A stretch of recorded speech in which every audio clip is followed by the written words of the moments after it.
So I haven't, hello everyone, my name's Mark.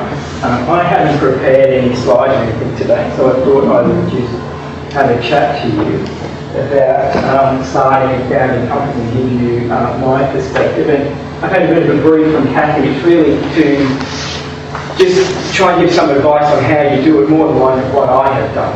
So a little bit of introduction. Protagonist was Australia's biotechnology company of the year last year in 2016.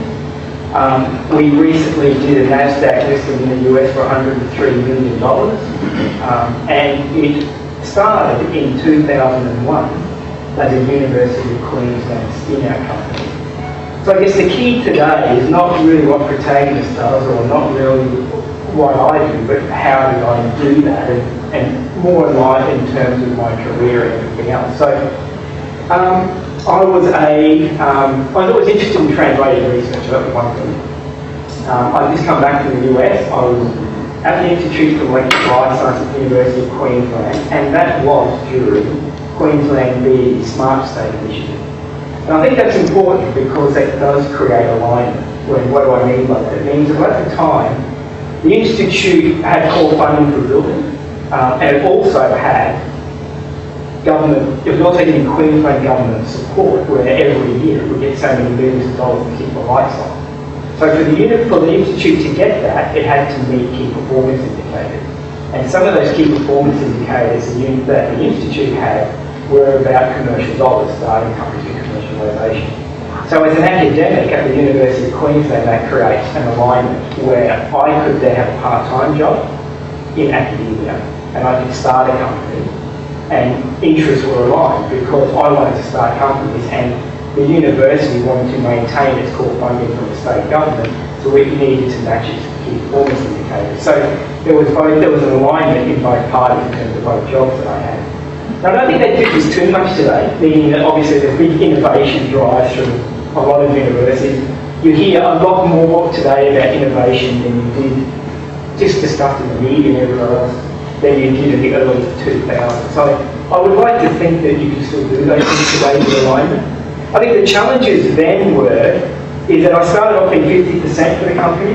Now that created a challenge because the first challenge it was where the investors said, well, you're only 50% committed. You either have to get in or get out. I mean, what are you doing? You've got to be committed to this. But you can rationalise a reason for why it was very valuable to do that, and that was really to keep the fixed costs low. Like when you're starting these companies, you can't afford to have big fixed costs, which is leasing or equipment. Now they're costs that you can't minimise. They're going to be costs that they're going to hit your bottom line. At some point you can't pay them, then you're insolvent. Once you're insolvent, you're dead. So by having some sort of model where you incubate at the University of Queensland, then what I was arguing was, but then I can keep my fixed costs lower, and which means that I can go down and I can really reduce my costs when things get bad. And things did get bad. Protagonist did go through several extinction events, or near extinction events, and that's a part of any evolution that leads to a healthier beast in the end, or something or other. So we certainly did go through those, and one reason we are still here today is that model where we were being incubated, and we were just paying a commercial loan for the FTEs that we employed, and really that was our only fixed cost. We had very little fixed cost, which means that when we had $100,000 or $200,000 in the bank, we could still keep running. Whereas if that was not the case, you'd be dead because you project out your cost for your leasing, your equipment, and everything else, and you're going to be insolvent, so you've got to fold it up. But the tension that created was obviously, well, you're not committed 100%, you're only going to be 50% employee. So you've got to go with it. Like the investor has to know that despite the fact that you're only 50% employee, if you are delivering what you promised to deliver. And then they get confidence in you, and then you don't really have that issue again about your part-time role. So I moved to a 20% person because the investor was nervous. And I didn't deliver probably, that's probably the reason why. The 80% was Protagonist, 20%. During the time, I've always had a grant, some students or something at the University of Queensland. So a very small academic group, but that has kept trickling along. And in the meantime, then was involved in building the company. So I think the keys for that is, if you're going to do what you need to do in a mechanism, in a vehicle that's cost efficient, and you probably need to have a part-time job or have a foot in both doors for some security. So that's the way I did the first one. The second company that I've been involved in, really a little bit differently. I think in that case, just put together a few individuals that were involved in the biotech sector, a lawyer, and an individual that works in wealth management. So in the end then we have biotech executives, law and finances all sort of ticked off. But what we then did is we started a virtual company. And we in essence just said we'll get founders equity for a certain percent, and then we said we'll work for 3 years for no salary. And then what we can do then is we can get some of the lawyer stuff sorted with a lawyer founder, we have some of the financial stuff sorted with a financial guy, and then we could do biotech type stuff. And once again, this is a model that you can get expertise to keep your cash flow and running your needs to make it small. Now you need to do that and still have a job. So it is, you've just got to do it on top of the work that you do. It's just extra stuff that you need to do. But you want to do it or to create a new position in 1, 2 or 3 years' time. Now that model is virtual, meaning that we employ no labs, we have no chemists, we have no biology, we have no nothing. We do all that effectively in China or in other places around the world. And what that enables you to do is if you raise $200,000, $400,000, you're not buying equipment, you're not leasing space, you're spending all that on preclinical experiments that will ultimately try and create you the value that you can then build around to raise more capital to then start growing. And that growth can be virtual. Sometimes that growth can also be organic, meaning you just may be forced to do some stuff in labs. And typically that's driven, in my experience, what I use in biology, where the biology is so precise and it's hard to outsource that you need to build some biology capacity. A lot of the chemistry and other elements can be outsourced just to keep your infrastructure costs low. You can still do things like maintain culture and get good employees, like with CROs. If you get a good individual at a CRO, rather than spending $2,000 a month on lease, you just retain them. You give them $2,000 a month to retain them, to keep that person working on your project. So you can get good people and maintain good people. You have to be creative in the models and all that you use in order to do that.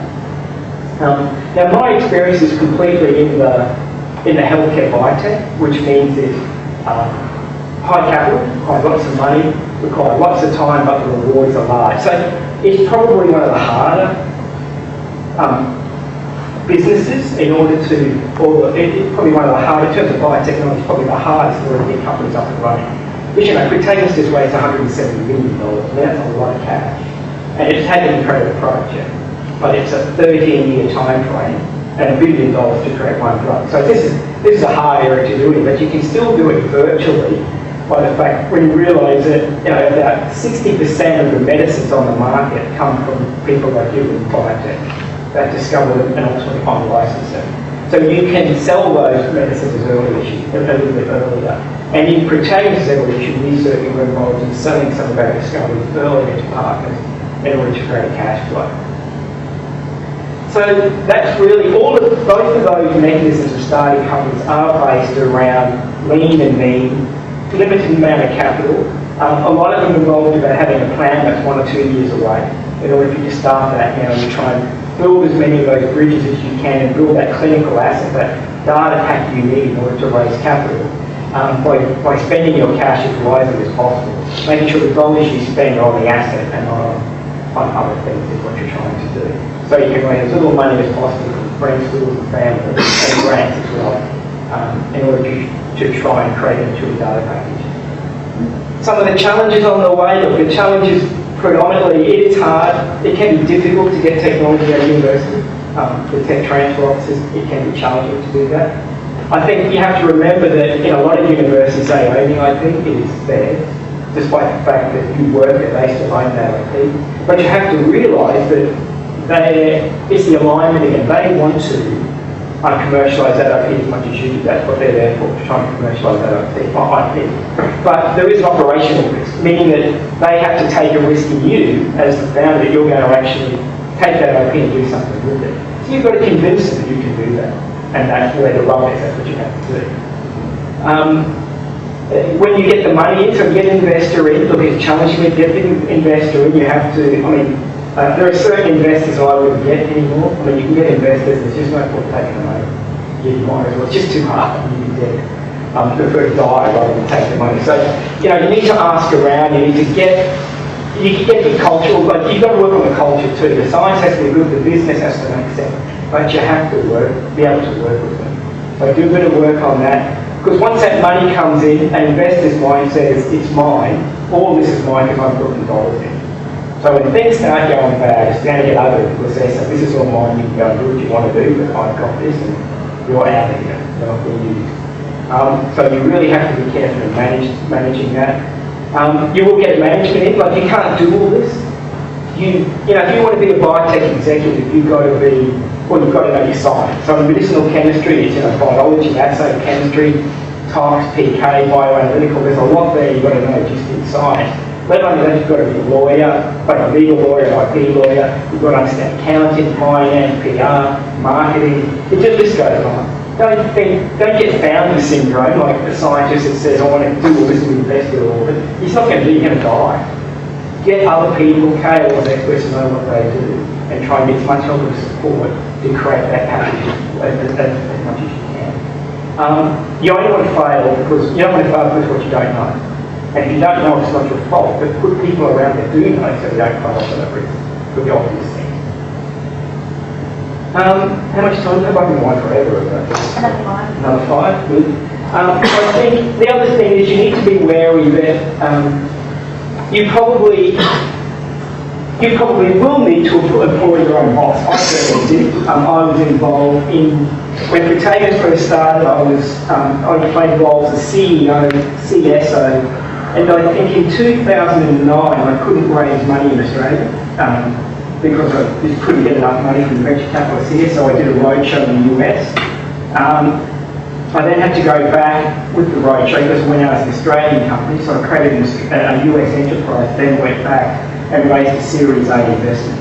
What I realised when I went out towards the end of that Series A to raise a Series B was that the same as what I learned when I tried to raise a Series A was that they wouldn't invest in an Australian company, they had to have a US company to invest, simply because of the tax laws and capital gains. It just took off the risk profile. When I was raising a Series B, which was 18 million, it was quite obvious that I needed management in the US. Because they wouldn't going to give me that money unless they can drive their Ferraris past and they make something work.